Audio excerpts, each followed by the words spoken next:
Welcome back. Many thanks for staying with us. Health Minister Kwajima Menu says he's hopeful of ending the ongoing strike by the laboratory scientists before close of day today. We'll be verifying that in a bit. But the Association of Laboratory Scientists, they are accusing the heads of the St. Martin de Porres Hospital especially and the Christian Health Association of Ghana of intimidating their members. Now, what the association is saying is that this sort of intimidation may jeopardize the ongoing negotiations to end the strike action. They released a statement not long ago. I'm going to go through that statement for you, and then we'll go to Parliament to speak with Kwesi Parker-Wilson, who has been monitoring activities there, to tell us more of what the minister said and what his plan is to end this particular back and forth. All right, so it says threats and intimidations to medical laboratory professionals must stop, and it comes on their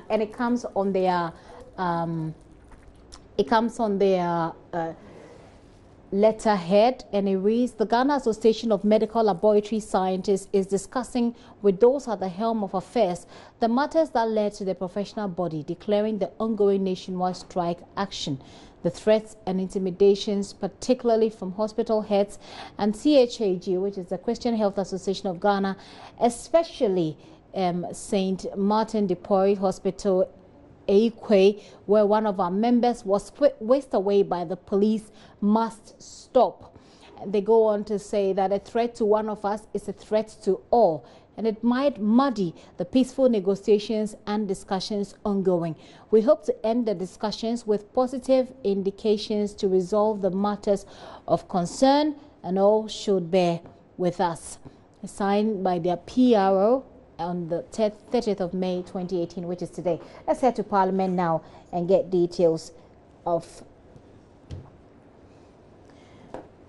some details of what the minister has been saying. In the meantime, Dennis Edu-Jemfi, who is a PRO for the association, is on the line with me. Dennis, thank you very much for your time this afternoon. Your member was whisked by the police, you say. What did he do? Hello. Can you come again? Yes. Mr. Edu-Jemfi, you said that one of your members was whisked to the police station today, or was whisked by policemen. What did he do? Yeah, what exactly did he do? So this happened actually there have been other incidences across, but the particular one I cited happened at Martin de Porres, which is at Aikwe in the western region, and where a policeman went to the facility in the evening when he was at a hospital working and asked him to leave. He took him away. So the guy had to go and report because he didn't see the need of him being asked by the police. Wait, did you say he was working? Oh, yeah, he was working. Are you not on strike? Yeah. You know, the CHAG institution, the Christian Health Association of Ghana, they usually are having this kind of position of they don't go on strike. Meanwhile, when it's about health insurance, their facilities can go on strike and not work. But these are people who were trying to demand their rights, and on Monday, they didn't work because they needed directives from us if they could work. Okay. But Tuesday, as we know, they worked. And they were doing all the emergency services that they needed to do. But this one, he was there in the evening and not knowing what had happened. The police came for him. So this afternoon, they had to meet again with the hospital managers, and nobody seemed to have known who had actually instructed him to have been picked by the police. So has he been released? Yes, so as I called, I just spoke to him about 30 minutes ago, and he left the police with his family, but he has been working, not that he has even left the facility. So you're on strike, but then he decided to work. The thing is that, you see, I don't know where that convention is coming from. The CHAG institutions, the health associations of Ghana, the institutions that are being owned by the Christian facility and fraternity, they have come to kind of lord over themselves that they don't obey the Labor Act, that you can demand some rights by strike action. And when people do that, they tend to threaten and kind of intimidate them. And this is exactly one of the examples. Okay. that we have shown. Now, going forward, I mean, the strike has been really biting. People have pregnant women. We've seen a lot of pregnant women queue up at the hospital, unable to process their documentation because they say the lab technicians are not working. So we've really seen the effect. And of course, nobody has ever at all downplayed your contribution to healthcare delivery. When is it ending? The minister is hoping that he could talk to you and end it by close of day today. How is that coming? Are we ending? We can't tell when it's ending because, as we all know, and it has been indicated, we got a very good poster, a very respectful poster, right from yesterday at 2 p.m. throughout the night. And we went back to the ministry, and our people have just left the ministry without having any conclusion on the matter. What happened? It seems that the discussions that we are to have and the kind of instructions we are to have on paper to give us a clear-cut way that we are getting what we have been requesting for, to be able to go back to our members who instructed leadership to take this action and convince them of why we have to go back. It seems the MOU is not having that kind of conclusion. So the negotiations broke down today at the ministry? Oh, yeah. So as I speak now, the leadership of the professional body, they've left the ministry, and we came to no conclusion on the matter.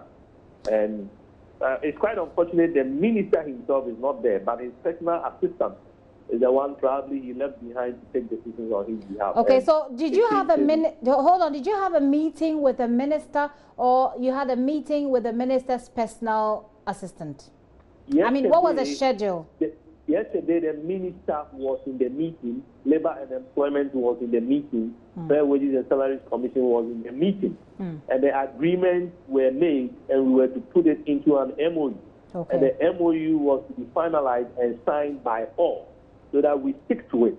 And that is what, as I speak, we couldn't get that conclusion, because as it is now, there is no memorandum of understanding between the two. So the memorandum of understanding was agreed upon yesterday. You had it, but you had to sign it. You had to get both sides to sign it today. But the minister was not in his office, and so your members or your leaders decided not to continue with the process. Is that correct? So the content of the MOU is what has not been agreed on, and for that matter, it cannot be signed. Because the MOU must be understandable to all, and must kind of prepare a clear direction. But that is what our leadership did not get. And for that matter, we think that we can't sign our own death warrant. And we wouldn't even know what to try and tell our members to call up the strike. What in the MOU don't you like? I will want to wait on those details, and definitely there will be an official communication that we are going to issue on that, so that people wouldn't see that we are taking and trying to. We had requested for a laboratory directory, we had requested for a laboratory account, and also the irregularities of the single spine issue. And these were the things we went to the table with. Going back to our members, we should be able to have a clear-cut path. So you and the ministry could not agree on having a directorate, you could not agree on having an account, you could not agree also on fixing the anomalies with the single spine salary structure, as far as you're concerned? Yes, those have not been agreed on, and even the pathway to get those things done has still not been clarified. And for that matter, you don't know who you are going to hold accountable if you go back and act on that action. What's the way forward? We just hope that the goodwill with which we went to the table, we will see it through and probably get what is going to be workable by all. But the thing is that as it is now, the discussion has been incomplete. Thank you very much, Mr. Edujemfi, for your time. Dennis Edujemfi speaks for the Association of Medical Laboratory Lab Technicians there. Let's go to Parliament, where Kwesi Parker-Wilson has been speaking with the health minister about this matter. Parker, what does the minister say? Apparently, it's a no-show today at the ministry between them and the Association of Lab Scientists. Parker. It appears that Parker is unable to hear me. Let's try one last time and see how that goes, see if we can get any updates from the minister's side. Hello, Parker. If you do hear me, we've heard from the association. What does the minister say? we don't have him now. Members of the Jirapa Traditional Council are furious with... We have Parker at the moment. Parker, you've been speaking to the minister. What does he say? Well, basically, he's been telling me that they are working to resolve the concerns put together by the medical laboratory scientists. Now, one of the things the association said was that they have been neglected, but the minister has disputed the fact. He's been saying that for some months now they have been engaging them. So he doesn't know why the association would want to say that the ministry has neglected them and that they are putting together some mechanisms and probably some resources for them. By the end of the day, he is believing that they will call on the strike. And at the time we were speaking to him, he mentioned categorically that he was going to meet them because they were in his office at the moment. So we are expecting that by the close of day today, the medical laboratory scientists will call us. Yes. Well, I've just been speaking to the association, and they are not. They told me that they've been in a meeting at the ministry, but the minister was not there, and that they met with the minister's personal assistant. They told me also that they had to walk away without a memorandum of understanding. So as it stands now, it's still very uncertain. Did any of that come up in your conversation with the minister?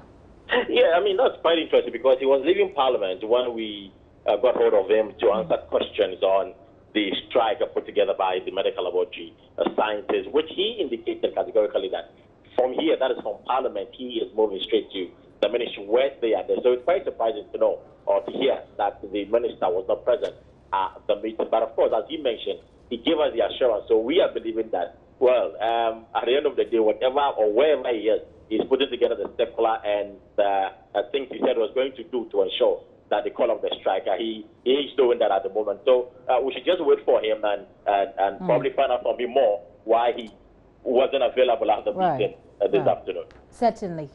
Parker, thank you very much for that update. Kwesi Parker Wilson there in Parliament for us today. And like he's saying, we'll have to hear from the minister's side as well whether or not that meeting did happen and whether or not he was present at all and why they could not come to an agreement.